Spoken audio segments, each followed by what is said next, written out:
Yes. Okay, I didn't mean to stay this long. I'm glad you did. You know, as much as I do like having Spinelli around,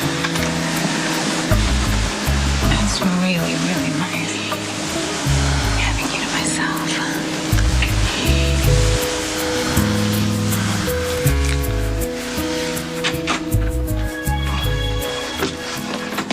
Perhaps we should allow Stone Cold his privacy?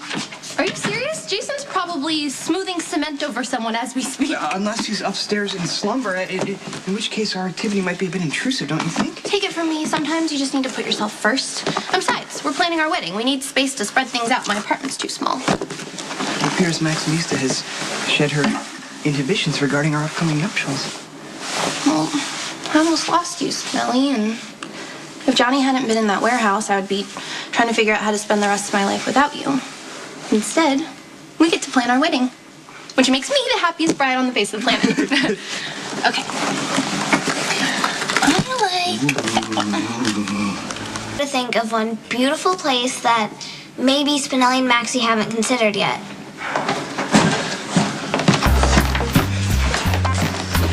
Go back upstairs.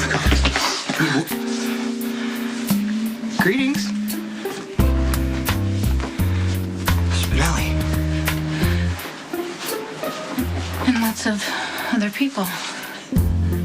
Sam, I don't think Spinelli would have asked us to come over if he knew that you and Jason are upstairs making passionate love. Molly, what Jason and I were doing upstairs is private. Well, I know, but Jason didn't have a shirt on, and you're in the same clothes that you wore Molly. yesterday. Sam just said it was private. Well, I'm sorry. I happen to think it's really romantic. I mean, Jason and Sam were once torn apart by cruel circumstances, and now they're back together. Okay, sorry, I'm gonna have to ask everyone to leave, please.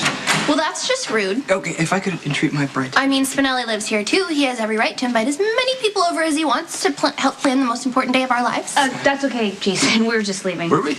Oh, yes, we have patients at the hospital. No, we don't. We were... Yes, we do. Just, sorry.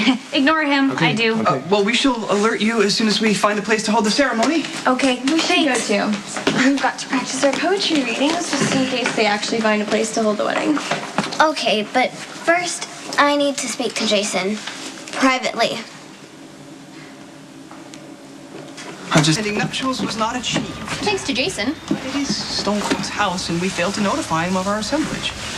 You know what Jason's problem is, amongst other things? He is completely incapable of putting himself in anyone else's shoes. I should have told him that.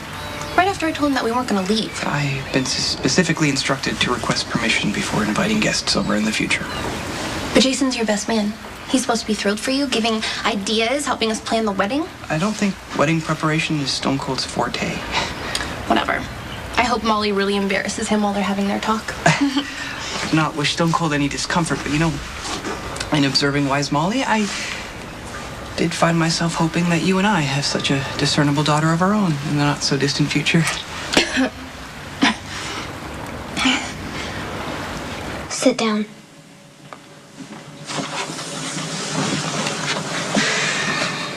Look, I know that Sam spent the night, and that means... Okay, that's between me and your sister. You're right. But sisters are supposed to look out for each other. And there are three of us. Sam, Christina, and me. It's just like Anne, Charlotte, and Emily Bronte. Well, except we're not writers. Now, I know that Sam is brave and tough, and she went all over the world in her boat. But you broke her heart. That's also between me and your sister. Actually, it's not. Sam is a wonderful person. Yeah, I know she is. Then you know it's important to treat her with chivalry and honor. What? Jason, you have to promise you'll respect Sam. I mean, you can't just bail the first time there's a problem. That's not how the hero treats his true love. And you do love Sam, right?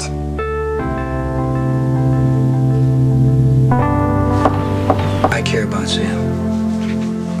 And I do respect her. So you promise you won't hurt her?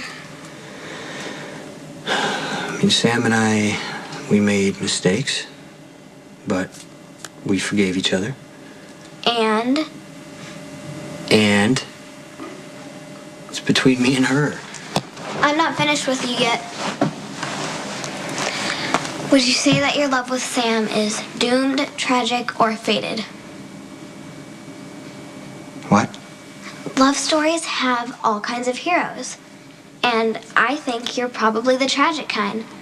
Like Tristan or Lancelot. Skilled at arms and defense, but not really destined for happiness. You know what? I haven't really given that Usually what happens to the tragic hero is that the maiden he loves winds up dead. Or he does. But either way, I don't want that for Sam. Neither do I. I'll be careful. Really careful.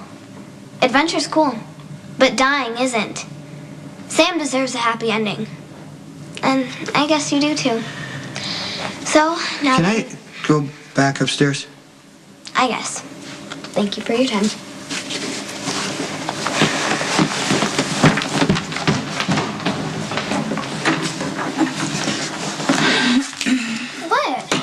What? You're coming with me, young lady. Let's go.